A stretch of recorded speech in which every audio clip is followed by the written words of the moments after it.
like to see if it works well? Gee, let me just share my screen to see if... Yeah, please do that. Yeah, you're good to go. Your screen is like my screen, full of everything. let me just see the...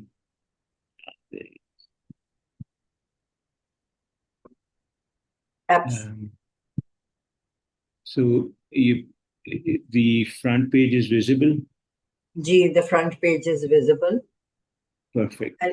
And you're talking about research foundations for social sciences. It's not other disciplines. Well, it will cover, but the reason we want to go in the social sciences is because that's where the more interesting questions came up and changed the way people thought about research. Okay, yeah.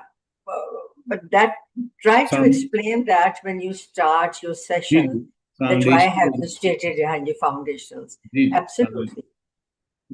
So I think that will, because I'm not so, well versant with theories of research and so on, and research foundation, perhaps that would satisfy. I will. Yeah, absolutely. Then what we have done is that we do not know. Sorry, I'm cutting, but are you going to introduce the full course or something? Yeah. No. Yeah, we are going to start now. We will start. We actually have, before we start the session for 15 minutes, we're not explaining the whole course because most of them have registered for most of the sessions. So what we are going to do is give a brief overview about the research course. And we're just going to start with who we are at CLT, which we are doing in the 15 minutes before we start your session. So we don't want to waste that time. So we will do that introductions, whatever, starting now. And at 1, we'll just move on to your session so people have an opportunity to ask questions. I've asked my colleagues to keep a tab on the questions, and after your session ends, then they will sort of try to group the questions as much as they can and ask you questions, very specific questions. And we'll go by that. We'll share your PowerPoint and then perhaps some more information that is needed later on. So sounds good. Yeah. So we will now sort of go to sleep, you and me, till you can sort of take it off your research foundations, or do you want to keep it on? Okay, there we go. Thank you.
Introducing Research Methodology 2025, your ticket to mastering research, brought to you by the Center for Learning and Teaching at Foreman Christian College University in collaboration with National Academy of Higher Education at the Higher Education Commission and the United Board.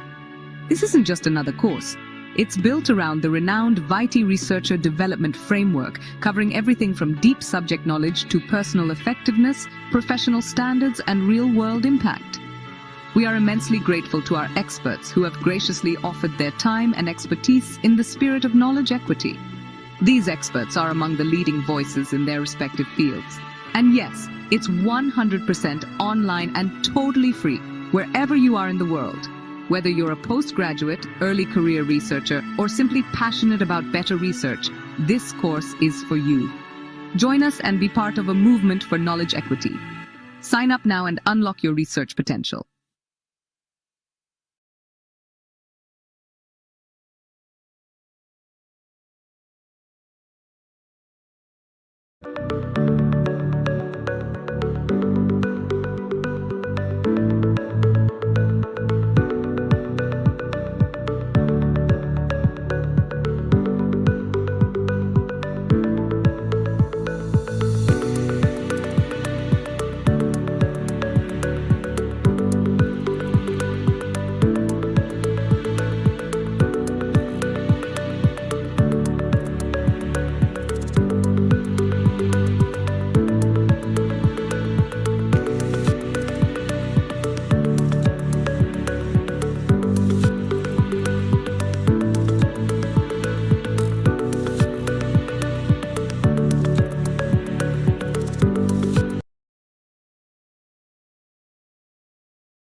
Ticket to mastering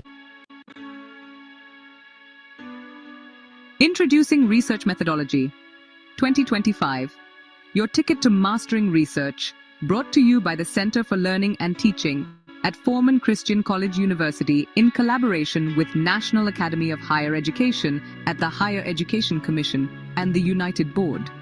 This isn't just another course. It's built around the renowned Vitae Researcher Development Framework, covering everything from deep subject knowledge to personal effectiveness, professional standards, and real-world impact. We are immensely grateful to our experts who have graciously offered their time and expertise in the spirit of knowledge equity. These experts are among the leading voices in their respective fields. And yes, it's 100% online and totally free, wherever you are in the world. Whether you're a postgraduate, early career researcher, or simply passionate about better research, this course is for you. Join us and be part of a movement for knowledge equity. Sign up now and unlock your research potential.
Good morning, everyone. I welcome you all to the first webinar for our Research Methodology course 2025.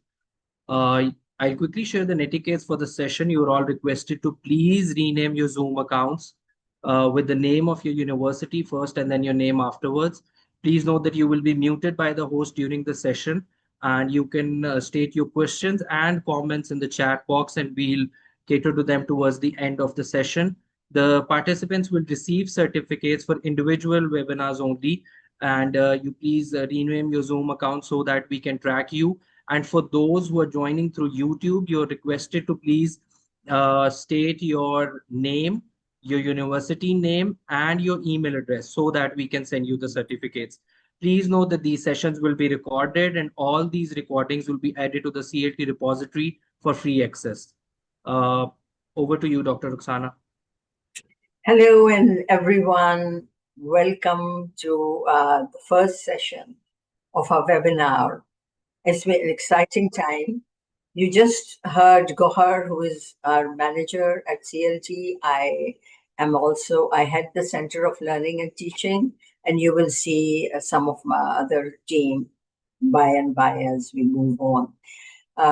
Very quickly, we had a huge response because HEC was very, very happy with the course, and they sent it out to all 300 campuses. And then we have many international partners, and we sent it through them to many international colleagues.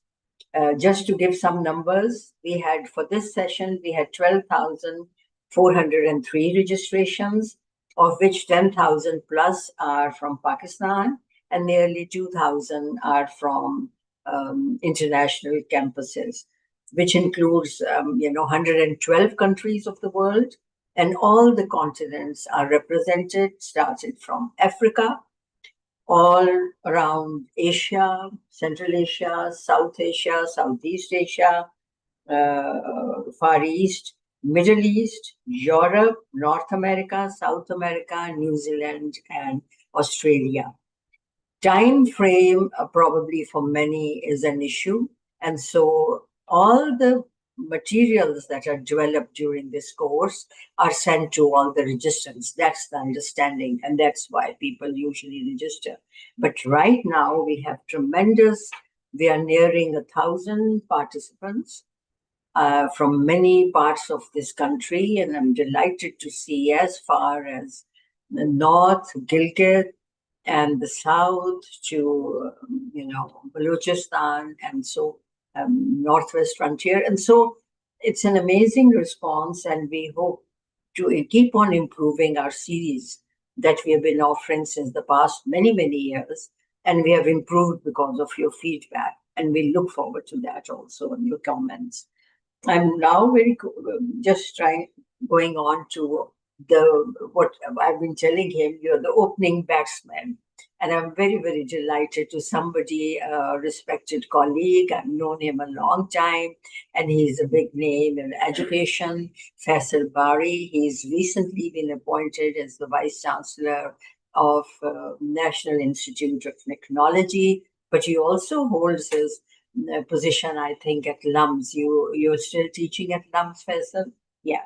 And he comes with a very stellar academic and experience record. I have come to know Faisal and his thinking mind through the Dawn articles that he regularly posts. And I think he talks about all issues related to social issues regarding education. He has served in many places. He has been a dean of School of Education at LUMS. And also with HEC, he is member at HEC, Punjab Examination Commission. He has been a Rhodes Scholar, and he holds a PhD in economics. That's interesting, Faisal, and you write about education. That's interesting. And I always thought economists and educationists don't see eye to eye. So that's the beauty perhaps you bring to the field. And you hold also a bachelor's from University of Oxford. Remarkable. So over to you without much ado. And you will explain why you have said theories of research in social sciences, because that was my first question to you. Okay. Over to you. Ji, thank you very much, Dr. Zia. It's a pleasure to be here. Assalamu alaikum and a very good morning to everyone. It's amazing to see so many people joining. Thank you very much for that. And I hope we have a lovely time during this hour discussing the foundations of theories of research, foundations of research. And I've termed it social sciences in my presentation, which I hope you can see now. And the reason is, I think there are some really interesting questions that are raised by bringing in the social sciences, the historical development of the foundations for research and its epistemology. One of the key developments was how do you think about social sciences as we move forward into research? And so let me just begin by saying I only have 35-40 minutes, and this is an overview or an introduction to a very vast area of almost 300-400 years, last 300-400 years where these changes have happened. And so we'll go a bit quickly for those who would like, obviously, more details. I'm putting in names for some of the key players here. You can read more about them. And I think philosophy is one of the areas that I do teach even now in education. And it's a fascinating journey that we're going to talk about today. So what I'll do is we'll frame the research conversation. Where did it start from and how did it start? And come to the questions at the foundation. And those foundational questions have to do with epistemology, ontology, and ethics. And that interplay is what will shape, in some ways, the beginning of the research foundations conversation. It will tell us how the initial steps were taken in the theories of research and where we are now in terms of how we think about research, especially for the social sciences, but even in the sciences as such. So let me begin by what I said, the issue of framing. The starting point essentially is when in the concurrently with or a little before the Industrial Revolution, we have the rise of critical thinking about the universe. Science, then termed as natural philosophy, was seeing quite a heyday in terms of people starting to think of Galileo and others starting to think much more about science and how science should be done. And in parallel, we had the second big pillar that was moral or political philosophy, which in some ways we can call ethics as well. And the two were developing. You would remember or might have read of or know of a number of polyglots who at that time were good in both science as well as in philosophy, what we call now metaphysics or even ethics. So people like Descartes and George Berkeley, from the empiricist tradition, Locke, Hume, and even the maker of calculus, not just Newton, but also Spinoza and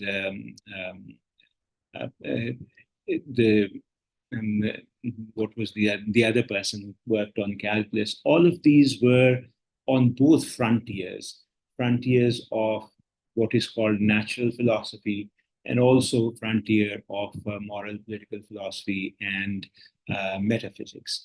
Now, what is the question they are grappling with? The questions have to do with ontology, and ontology, very briefly, is about existence. What is existence? What is out there?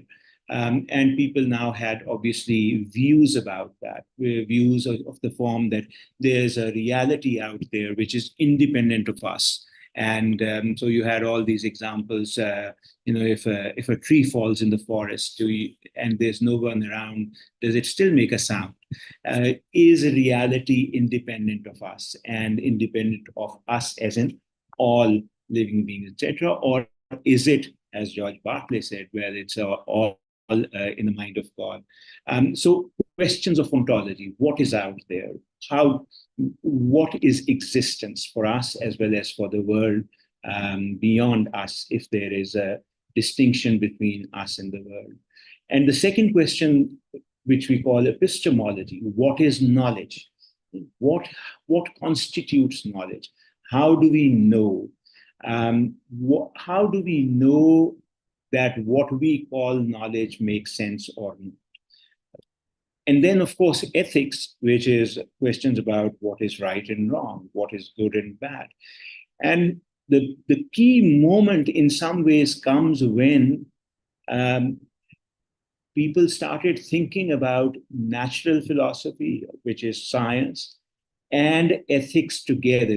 Can they be combined? Should they be combined? Do they form a problem that exists with ontology and epistemology?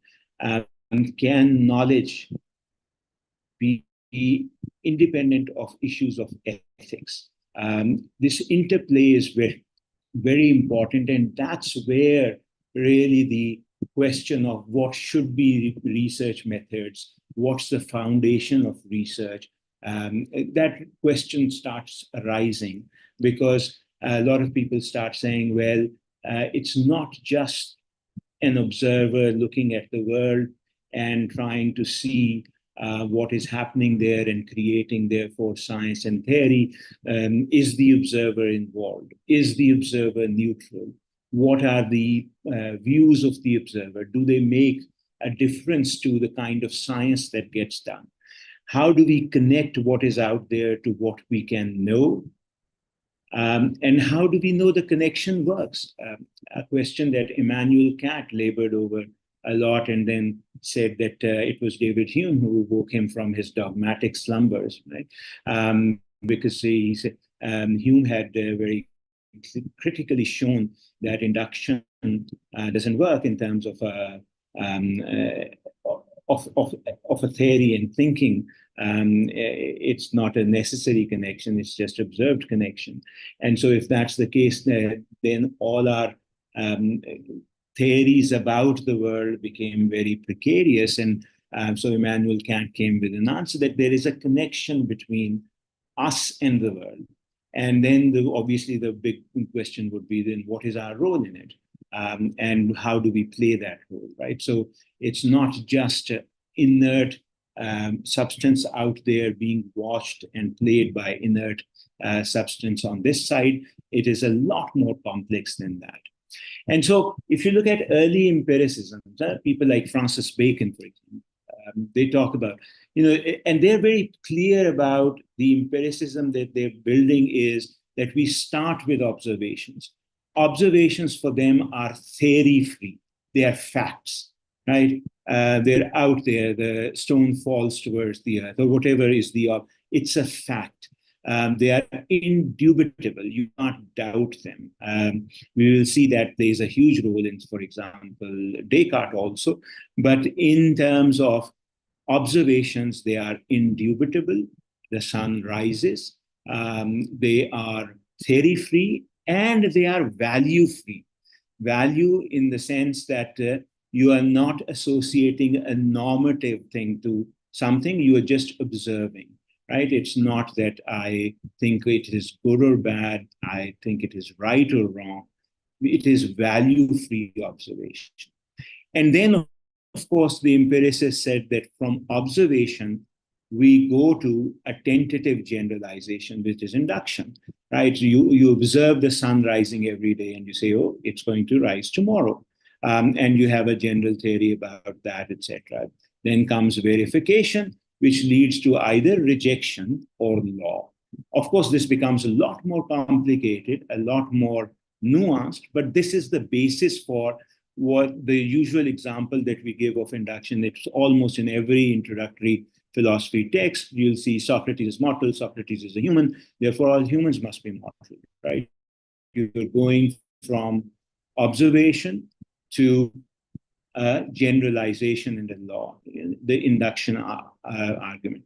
Keep in mind that, of course, Hume had shown that it doesn't matter how many times the sun has risen, just because it's been rising in the past doesn't mean it will, unless you posit a regularity in the world, which is the question that Kant was asking. So induction in that sense became very difficult, but right now, where we are at early empiricism, this is how they thought science would happen, that you have these observations, and then you create a law, a theory, etc., that explains these observations in some ways. And there was tremendous success in the early days to science, as you remember with Newton, and for example, Newton has this lovely quote on saying that, well, if it doesn't come from observation, then it's not really science.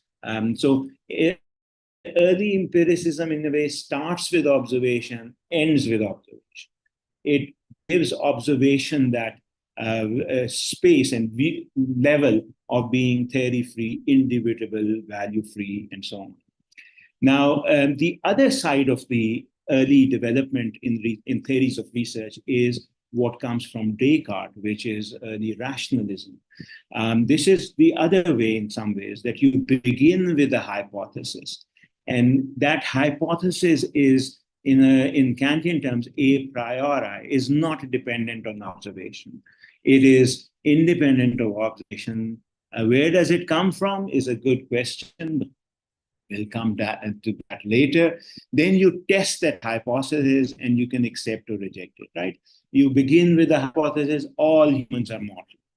And then, of course, Socrates, if Socrates is human, then Socrates must be productive. Understand that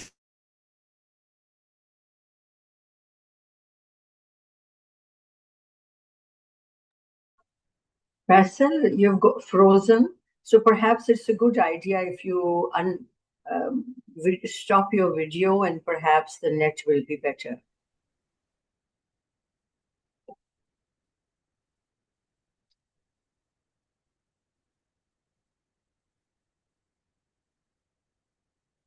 Yeah, I think he had to drop out and he'll start again. It's a very, I would say, sakil, tough topic. And he is taking us, step by step into all those processes. Ji, Faisal, you're back. Ji, I am. My apologies, मैंने video बंद कर दी अपनी. बहुत अच्छा किया. I think it's good to unvideo yourself and then start. Can you see my screen now? Absolutely. Put it in the slide mode. Yeah. So this, I was talking about early rationalism and how that is a very different way of thinking about the world. And it's the interplay of this rationalism and empiricism that we will see develops later into some very interesting ways of thinking about research in the present day. But before we go there, let me just go to the full development in some ways of empiricism. This is Auguste Comte. Comte came up with what is called positivism in the true sense of the word. It is methodologically empiricist. So remember that early we start with observation, we generalize from observation. That's Comte saying this is the way science is done. And it is methodological monism. He says this is the only way science is done, right? This is the, that argument of you see an apple falling and you come up with a theory of gravitation model that we anecdotally talk about Newton and so on. So it's based on inductivism, it's induction. It looks for very systematic verifiability, whether you call it falsifiability, verifiability. Modern times, Popper and others have done work on this, but the idea is that you test it out, and if it holds up in testing, you continue to say, okay, this is something acceptable. Obviously, if you find a counter to it, then it gets rejected. The fact it is objective and totally independent of the observer. So it's very important to realize that the aim of positivism is very universal theory. It is the same theory, then will explain lots of things. It will be the same for science, social science. It doesn't matter what kind of science. If it is science, then this is the method. This is the only method. This is how you do it. And it is neutral objective. Of course, in the telling of this story, I'm taking the pure form. You will have positivism softer forms also. That's true for all theories, where you will have a bit of give and take. The fact-value dichotomy is very clear. What are facts are facts. What is value is value. Fact is that this is square. Value might be I like it, I dislike it, whatever, and so on and so forth, right? And of course, if you read Locke and others carefully, you'll see that fact-value distinction, even in the expositors of positivism and empiricism, is not as ironclad as they would like it to be. But of course, later we know this becomes a lot more difficult and problematic. And this fact-value dichotomy is going to give rise to many different kinds of theories of research later, and we'll come to those in just a moment. Observations, as I said, are pure and indubitable. Right, this is what gives power to the science. Right, there is no value that I'm bringing in. There's nothing corrupting the observation, and it's purity. And it's a unilateral relationship, one-way relationship between observation and theory. You go from observation to theory. you go from observation to theory, not the other way around. You don't do theory to observation, right? So positivism in that sense, in its pure form, is very, very clear. And this was popular till, say, 1950s, etc. There's some forms of it that are still there. Some pure scientists or scientists of pure sciences, etc., still believe in some version of this. And there are obviously some truths here. Theories don't die. Theories in a dialectical become richer by having thesis, antithesis, and then synthesis. So we will see how that works in the foundations of research. And so it clearly has a very universal ambition. It is objective. It tends to be very quantitative. So that quant-qual debate comes here also. And it tries to get to causal relations. So what is the cause for something happening, right? So if the sun is rising every day, what's the cause? And the cause is obviously theory of gravity, etc., that we generalize to. But that's their positivism wants to, and this is coming from pure science, largely wants to go to a very causal relationship. But now is the time we'll complicate.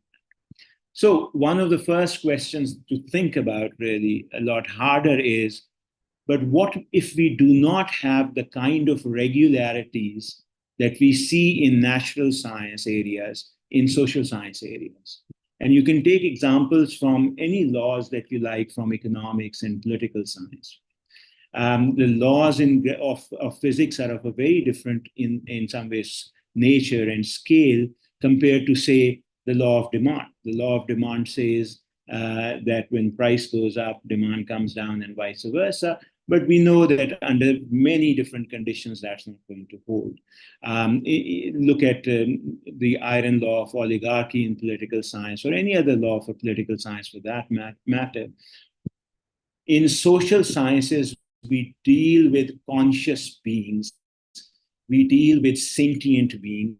And so to have that kind of regularity, which we have in pure science, might not even be there or possible. And so to go back to say methodological monism and staying with observation, keeping it value neutral, and that's the only way, then becomes very complicated, because here we don't have, and imagine a world that didn't have regularities, right? Then how do you then generalize? How do you create laws and theories, etc.? So, and of course, nobody is saying that it's completely random. That's where ethics and a lot of other things come in. It's not completely random, but at the same time, it doesn't have the kind of law-like structure that pure sciences does.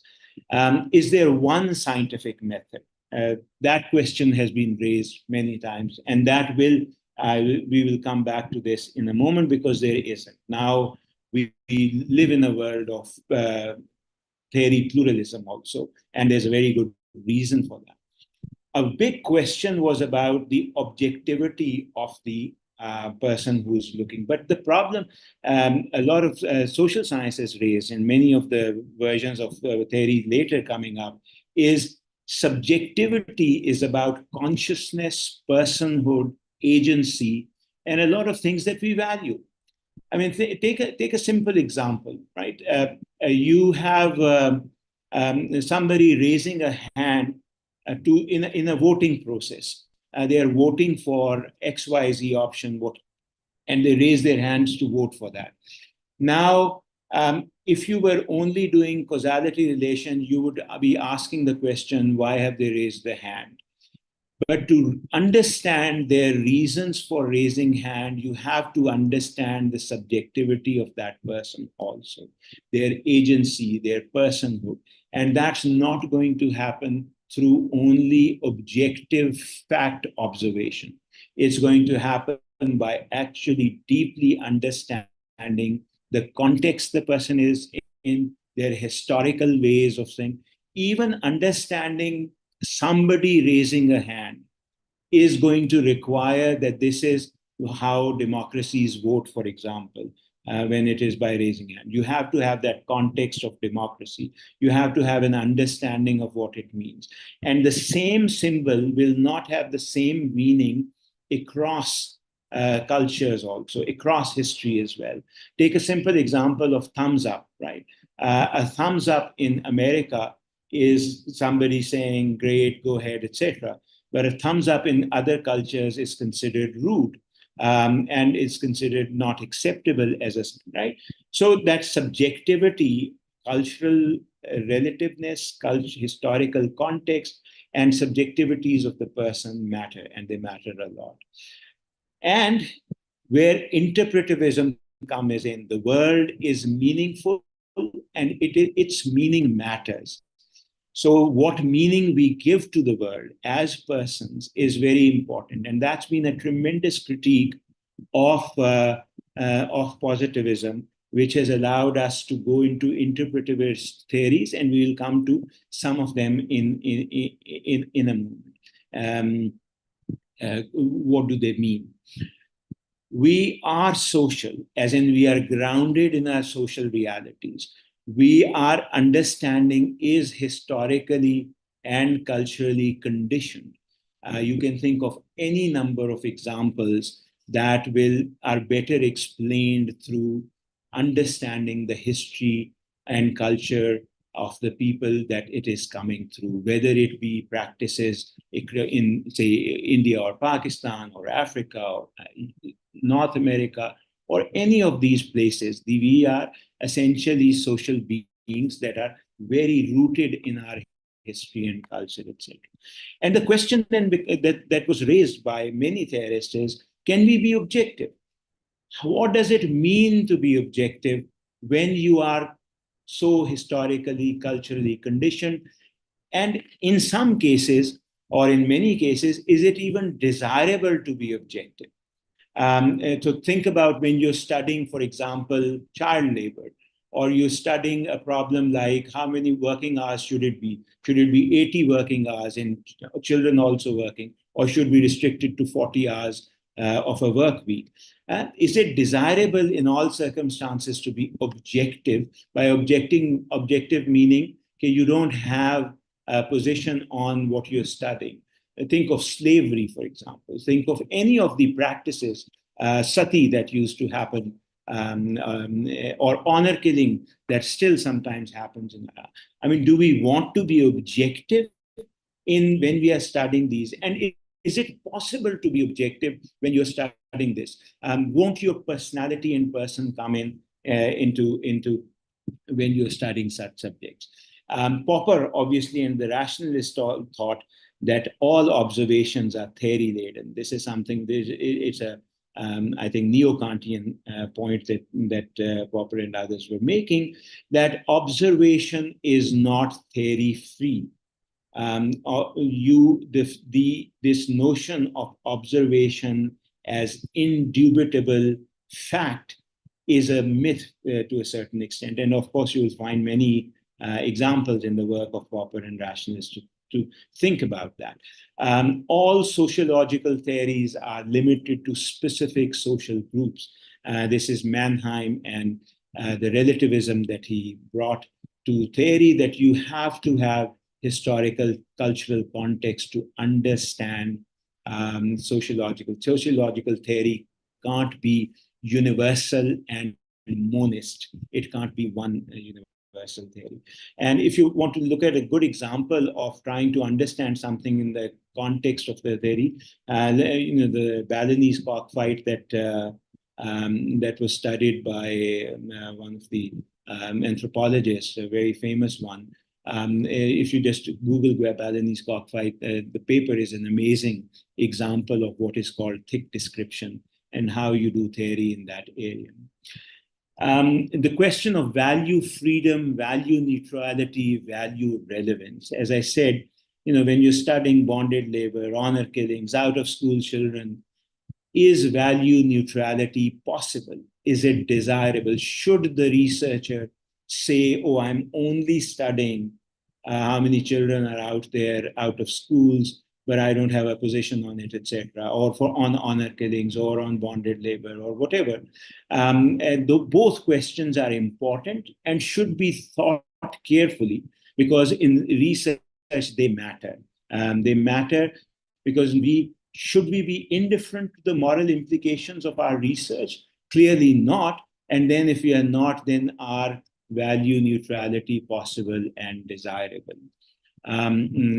What comes out of it is all of these theories in some ways, which enrich, as I said, remember, theory in some ways doesn't die.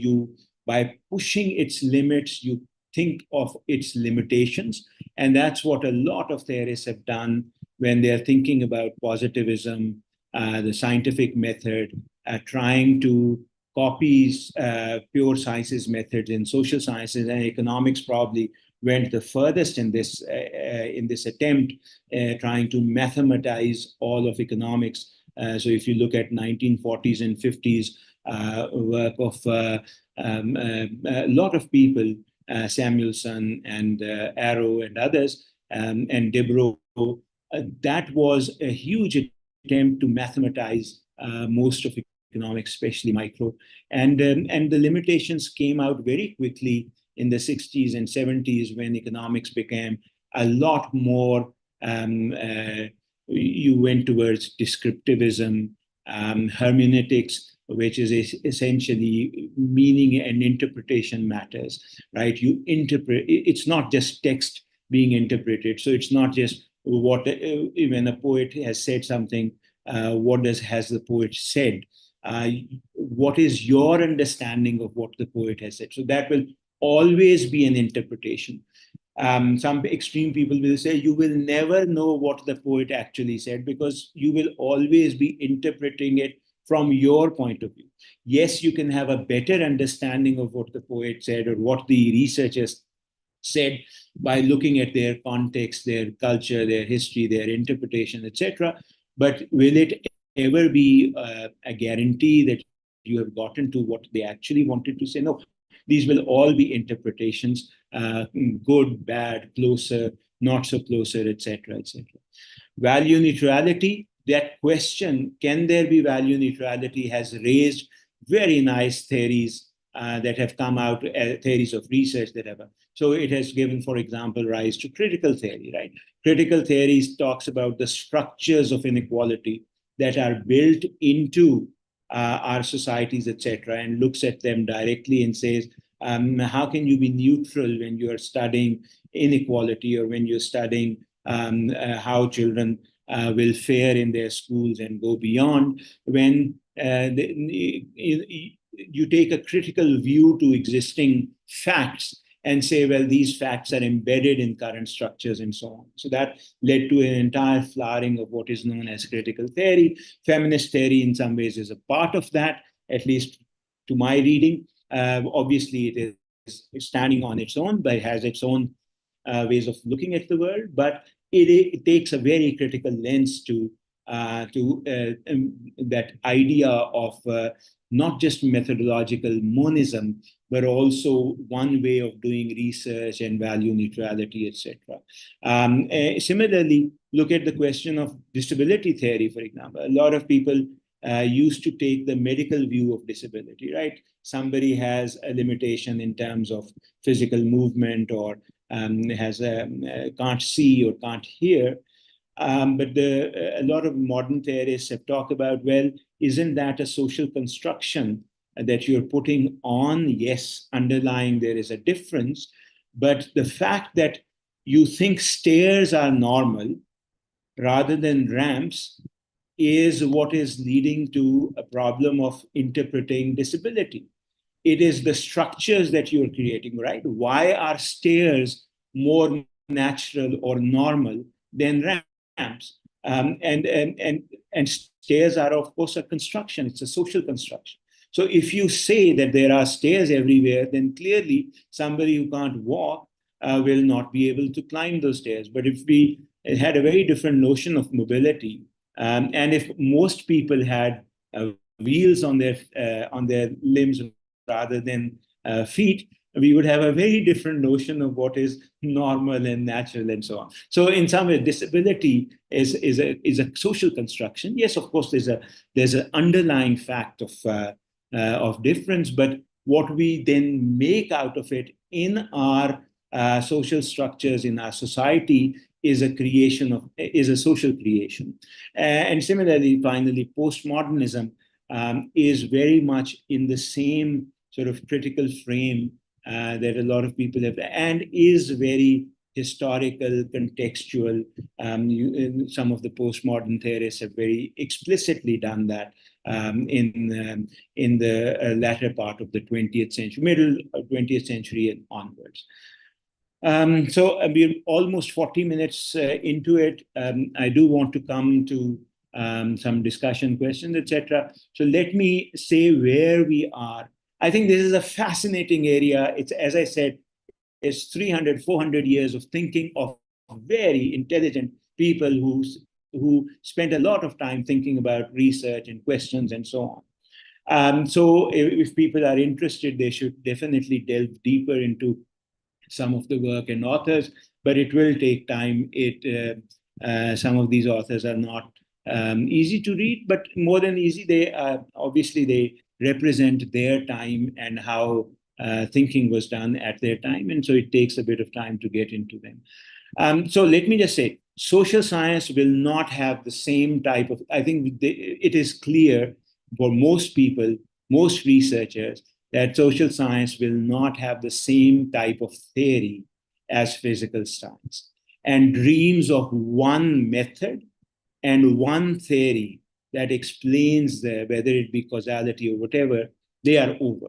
I think we are in the world of pluralism in terms of theoretical frameworks and theories for research. Social science does not have laws like physical sciences. So dream of human physics, which was very popular at one time, that you can predict suicide, you can predict something like X, Y, Z that a person can do, will do, etc. I think those days are over as well. Humans are much more complex, and that is realized in some of the theories that we have just mentioned and talked about.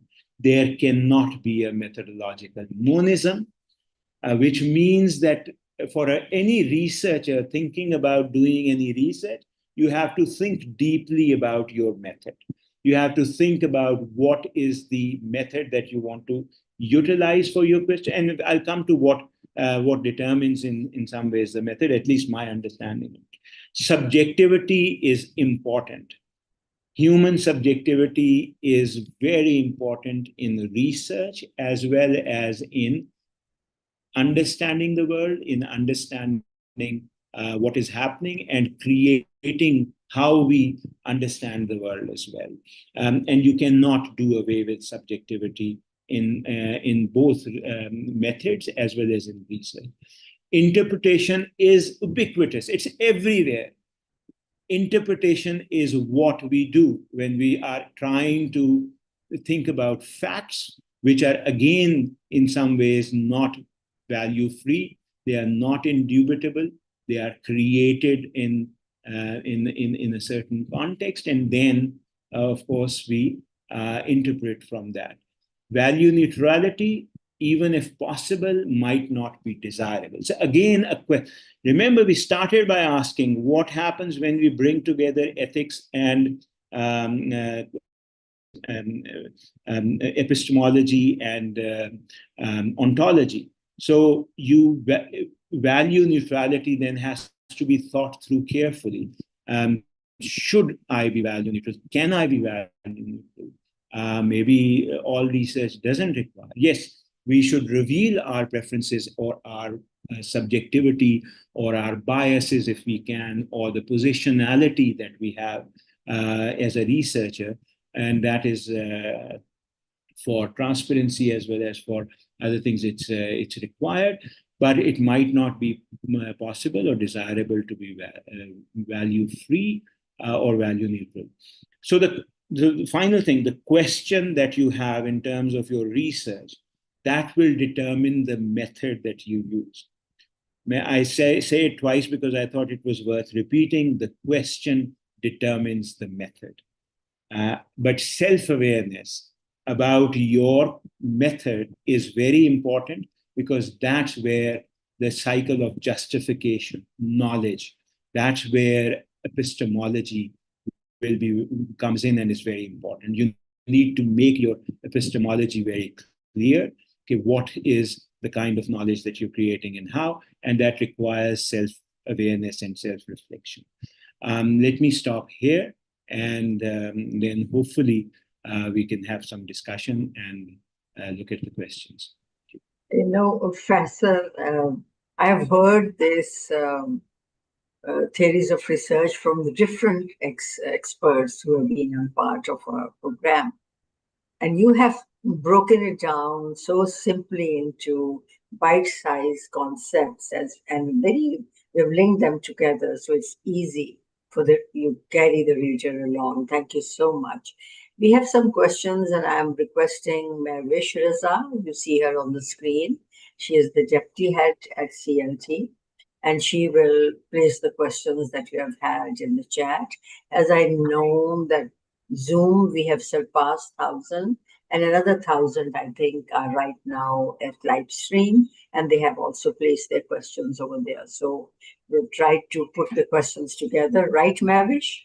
Yeah. And we have tried to lump them together, the common questions, so we don't waste time. G, over to you, Mehwish. Thank you so much, and thank you for such an informative talk, Dr. Bari. So our first question is from Amber Shahzadi from Common Christian College University. She's asking, positivism dominates quantitative social research, but can it truly capture human experiences like poverty or discrimination, or should interpretism always guide social inquiry? Yeah, but so this is a very interesting question. Can you enrich positivism? Of course, I mean, most researchers would now be mixed method researchers. Most researchers would think very carefully about the methodology. Let me give you a very, very simple example. There's a colleague of mine, Tahir Andrabi, who also works on education. He teaches in US. Tahir has a very nice paper that explains recovery of education outcomes in children after the earthquake. If you remember, we had a 2005 earthquake.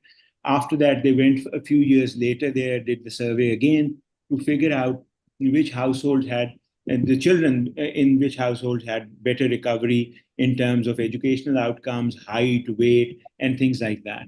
And they found, interestingly, they had obviously had a very nice control variable, which was distance from the fault line, because that was unknown to people. So it's a very strong, good, independent variable that they had. So a good paper in that sense from a quant perspective. And they found that children recovery was better, not just in education, but in health, in terms of height and weight of children, for mothers who had been to school, who had some education. Right. And I mean, we know in education literature, we know that if mothers are educated, they have a tremendous impact on educational and other health and other outcomes of children. Here also, they found that even in recovery, even children who were in utero at the time of the earthquake had better outcomes if the mother was educated. And I was asking Tahir the question, tell me, why did this happen? Right? What does education do that allows this effect to come through? So effect is very clear. It's causally very strongly identified. But the question then was, what are the pathways through which this works? And you can think of multiple pathways, even a priori, right? It might be that the mother's education gives access to information. It might be that the mother's education changes the social circle in which the mother works or moves. It might be that mother has more income because she's working outside. It might be something else going on. She is more organized. Well, there's a whole bunch of hypotheses that you can generate, but how do you find that? So for somebody who's doing more detailed research, they obviously stopped with the quant work in that paper. But when I asked him the question, he said it would be lovely to go back and go do much more detailed, more subjective, more qualitative work to understand the pathways through which such an effect comes through, right? So causality can be established by quant, but if you really want to make a deeper understanding of some of these things, you would require much more interpretive, deeper work, qualitative work, interviewing people, trying to see how their world changes, what is the differences in the worlds of these mothers, and then figure out what might be the pathways through which, say, education works. Thank you so much. Building on your response to this, we have another similar question from Dr. Dean, St. Edmund's College in UK. He's asking, does subjectivity in research mean the lived reality of the researcher or the personal experiences of the respondents? So there's an overlap there. Both. Yeah. And you have to be very aware and aware of both. So when you are trying to understand the world that your subjects live in, their subjectivity will matter a lot. And you have to be very aware of that, conscious of that, which is why sometimes anthropologists spend a lot of time, or sociologists, in a culture before they start writing about that culture or the practices of that culture. And you have to be very aware of your own positionality and where you are coming from and your subjectivity, because you bring a lot of things with you, your own culture, your history, your education, your family, everything. And if you're not reflexive and conscious about that, there might be things that go into your research and understanding which are dependent not on what is out there, but are dependent on what is in you.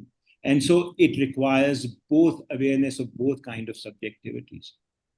I think to summarize this, contextual analysis is really important for any research. And when we are analyzing the context, it requires a deep understanding of our own perspectives as well as the people whom we will be interacting during the process of research. So our next question is from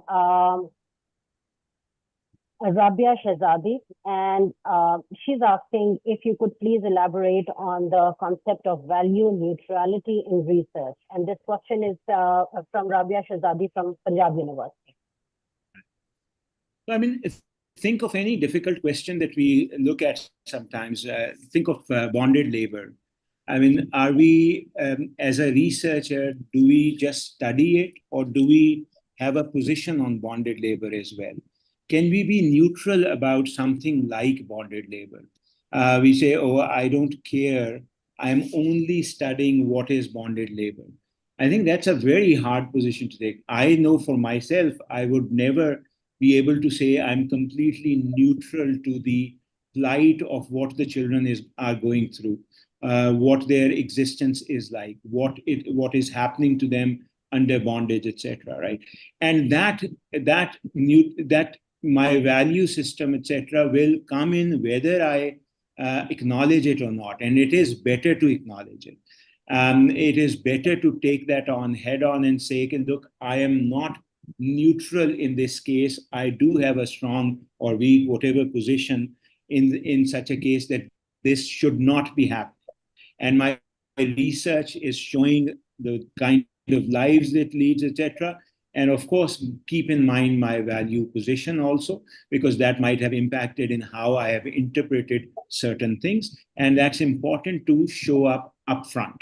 If you hide that, then the problem becomes that you're creating another bias for the reader to then sift through. And your reflection on this would be nicer, because then it puts it up front. Here are the limitations, or here are the strengths of this study. It can be a limitation or strength depending on which tradition people are coming from and how they are reading this.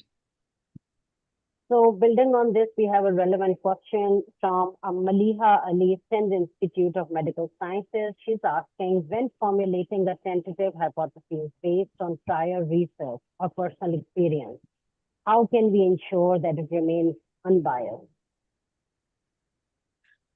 So, I mean, I don't think you can ever be 100% certain about whether you have a totally unbiased hypothesis, etc. But what is important is that you be aware of that there is a possibility of biases that is there, and you be reflective about that, I think, is all that can be asked of researchers. I don't think the demand can be to have no bias at all. That might be impossible. Some of the researchers make this point very clearly, that you cannot be completely unbiased. I mean, obviously, Mannheim and others go much stronger than that, and they say, okay, it's not possible. You're not an empty vessel that is coming to look at the world anew. It's that tabula rasa of John Locke, etc. It doesn't exist when we are doing research, because by the time we are doing research, we've spent whatever 20, 30 years of our lives being in certain contexts, in certain cultures, in certain history, reading a lot, learning a lot, living our experiences. How can we not have those already as part of who we are? That's what I am in some ways, right? I am, there was, I'm sorry for this, but Urdu mein the दुनिया ने जो भी हवादिस की शक्ल में मुझे दिया, there was a very nice shape, वही लौटा रहा हूँ मैं, right? I am giving back. The poet had said in his poetry that I'm giving back what the world has given me in the terms of whatever I've seen, whatever I've witnessed, whatever I've gone through, right? So this is a conversation that you're having with the world and with peers, etc. So that conversation cannot be totally context-free, but it can be made as much as possible transparent to people that this is where I'm coming from. These are the biases that I might have, or these are the ones that I've already tried to address in my research, and this is the result of that. And of course, then when that goes to the peers, that conversation can continue, and then people can come up with their interpretations of any researcher's work. Yeah, thank you so much. And I think our individual perspectives is something that makes us unique. If everybody comes in without a perspective and without your own thoughts, then the research would become very mechanical and very, similar in nature. So we have the next question from Sami Ishaq from Sindh Madrasatul Islam University. And it's a very simple yet complex question. In your opinion, is there a best epistemological approach for social sciences research, or does it always depend on the context? It depends on the question and the context. I don't think there is a best or worst or in any ways. I think there are questions that you will find are very amenable to and closer to what positivism was saying. There are questions that go the other way. And then there's most questions that we have which will require taking elements from all of these, whether it is quant, qual, objective, subjective, whatever sort of notion you're looking at in terms of its extreme versions and purity, you will have to mix them up in most research. That pure sciences might still have some versions of positivism, though they've been questioned even there. If you look at the work of Kuhn and Lakatos, for example, he's very strong on this. And Feyerabend, to even beyond Lakatos, Feyerabend. But I don't think, but still they do have certain spaces in which positivism or can work reasonably well. But I think what is more important than thinking about is there a best way is to think about what is the best way to tackle your question. And I think spending some time or as much time as possible thinking about the question and how do you want to tackle it will serve you well for doing research. Too much research, this is my very humble opinion, I think too much research happens by diving directly into let's do a survey, let's do this, X did this, let's just replicate that, etc. That doesn't have the kind of reflectiveness that is needed for doing original work. Original work requires us to think through our question and methods in a much more sort of conscious way. Or also read the current literature with your own perspective to draw out the gaps in your opinion in present literature. So talking about technology, we have a question from Amir Shahzad from Sichuan University, China. And he's asking, given the rise of digital information, how does applied epistemology help assess the reliability of knowledge claims on the internet and social media? So, I can answer some part of it. I don't know much about the other part, knowledge claims on the internet. I think there are many experts who work on that, and they would probably be much better suited for this. The part that I can answer is the part that says that you have access to a lot more information. You have now AI coming in, etc. To me, all of these are tools that should enrich our consciousness and our ability to do research, but there are no automatics and there are no shortcuts to research. Whether it's AI or anything else, it has to be your mind engaging with the question and methods and coming up with what you are able to say is the best way for you and defend it. But the bigger part of that question had to do with the internet information on it, its veracity, etc. That I too am a student of that. There will be, I'm sure, during the course there will be others who can answer that question much better. Another question of the same type was asked by Nadia Ali, and I'm sure Nadia, this Dr. Bari's answer must have clarified your question, that how the digital media platforms are influencing the current theories in research. We have another question from Kutsia Munir, and she's asking, what is the most effective approach to conducting mixed method research? I think this is depends on your question. Yeah. And it totally depends on your question. Yeah. The question that you're trying to investigate will tell you what are the best ways of using mixed method. Usually quant relies a lot more on surveys, but I think it's a misnomer to restrict quant to surveys. You can do quant through interviews also. You can do quant through focus groups, etc. But qual through surveys is much harder. I think for qual, it's very clear you have to go much deeper, get to know the subject a lot more, investigate their context, culture, their background, their setting, etc. So that requires a lot more interactive exposure to the subject. I think now the variety of tools that you have available, and there are many books that talk about these, is a lot more, and they have been enriched by this development of all the interpretive theories and hermeneutics and so on. And so we have a much richer canvas available for doing research on any question.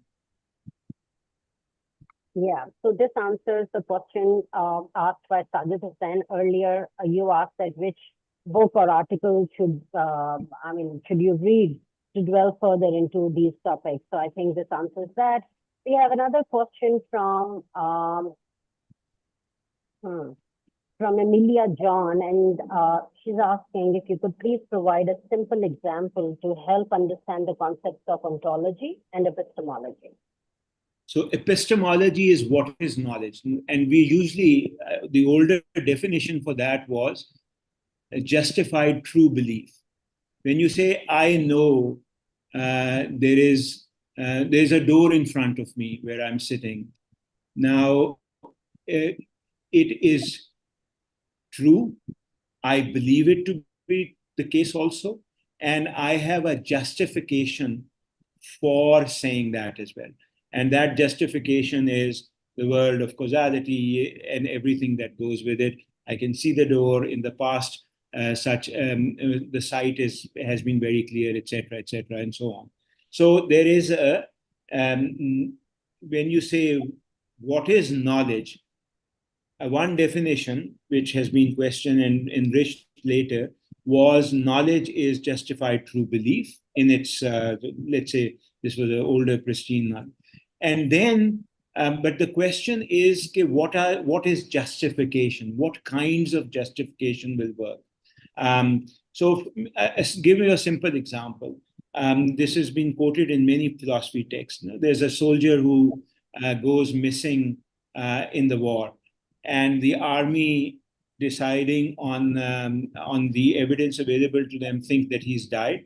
So they come home, they come back to the home country, and they tell the mother that the soldier is dead.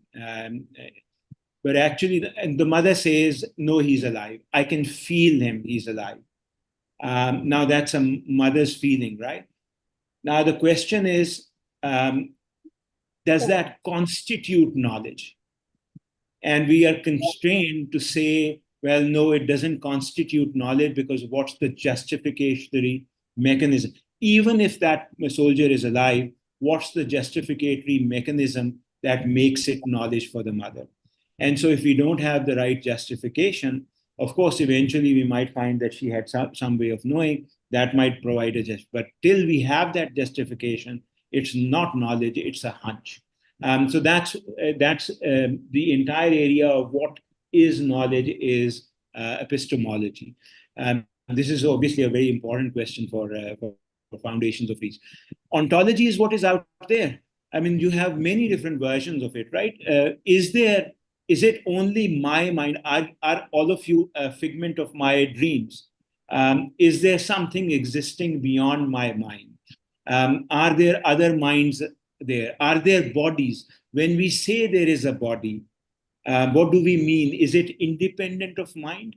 And there, obviously, the more accepted version is that, yes, there is a physical universe which is independent of most humans and sentients. But George Barclay, for example, had questioned that. He had said, well, no, everything, this entire world as it is just an idea in the mind of God. And it exists because it continues to exist in the mind of God. Now, those are obviously, Kant had made a distinction between phenomena and noumena. Phenomena being what we observe, what we see, the world around us, and noumena, what is behind it. So for Kant, noumena was inaccessible. We can't know about noumena because we don't have any access to it. And in some ways, in his more sort of fanciful philosophy, he put a lot of religion and other things beyond phenomena, right? Those were the hopes and dreams that we have, and so on and so forth. For Hume, physical world was the only world. And for Barclay, it was just an idea, not a world. So the difference between idealists, realists, etc. So all that discussion, all that reality is what is ontology. And it's very important, because if you think of the world out there that has no impact of the observer and vice versa, doesn't impact the observer, then positivism, monism made more sense for those people. But if you think that the world is constructed by my concepts, and my concepts play a part in the construction of the world, by my, I mean human concepts, human understanding, human culture, human language, human subjectivity, then of course you automatically move to some of the other theories that we have just talked about. I don't know if that explains. It does. It was quite a detailed description. So we have the next question from Mariam Khalid, Common Christian College University. How do you foresee the role of social scientists from the regions like Latin America and Asia in the drive towards contextualizing positivism to make it more relevant? I think there's been a tremendous flowering of theory and social science research across the world in most regions. I think the movements to, for example, decolonize, to do contextually relevant work, to do hermeneutics, to do interpretivist work. Some of these words are very hard to keep pronouncing. But all of those have created a real flowering of theory and of relevant research that now comes in. So I think in a way it has become a lot more difficult So if you're developing now a course on poverty, the amount of literature available and the richness of it is amazing. Whereas at some point it might have been much less and much narrower. Now the perspectives vary so much, and there has been such original contribution. Even say the field that I know a bit about, think about education and look at some of the contributions that have come from Latin America on education and critical theory and so on. Think of the contributions that have come from Africa and some from South Asia or East Asia. They have just enriched the entire palette so much. But it also makes it difficult to be aware and abreast of all of this work also. So I think it's getting harder for scholars to go across regions and be at the forefront of research in a number of these areas. Then. Thank you so much. The next question is from Abdul Hamid Humber, and he's asking.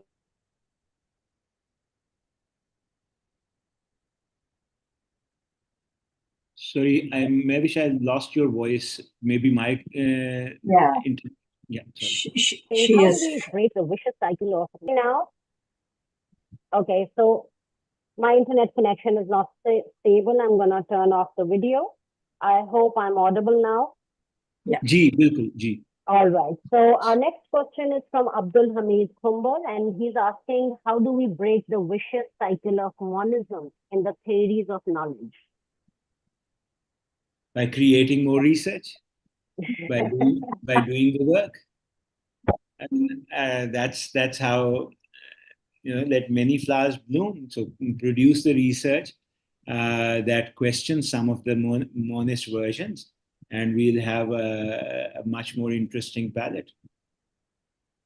All right, thank you so much. So we have many questions from different participants here, but the focus of those questions are how to manage subjectivity. So could you just generally elaborate on the notion of subjectivity and how to address that in research? I mean, if it's the subjectivity of the researcher, I think your methods and the richness of the method can, to a certain extent, make it very clear to the reader to what extent your subjectivity still matters. As I said, read some of the masters of research. They give excellent examples of how to manage individual context, subjectivity, individual positionality. If it is the subjectivity of the subject that you're worried about, that is part of your research. So don't worry too much about that. You have the methods to fully go deeper into each person's subjectivity on the qualitative side, on all of these theories, interpretivist theories that we have talked about. I think the worry more is about the subjectivity of the researcher himself or herself. And that part, I think, is self-awareness, self-consciousness, and making it very clear what your assumptions are, what your methods are, how you have then done the analysis for the data, and how you have come up with the interpretations that if you make that clear, your subjectivity will then be clearly observable to others to the extent that is possible, and that's how you will be able to control that. There is no set rule or method for that. Obviously, there can't be. Yeah, thank you so much for this answer. There are many other questions where participants are asking about how to find relevant literature.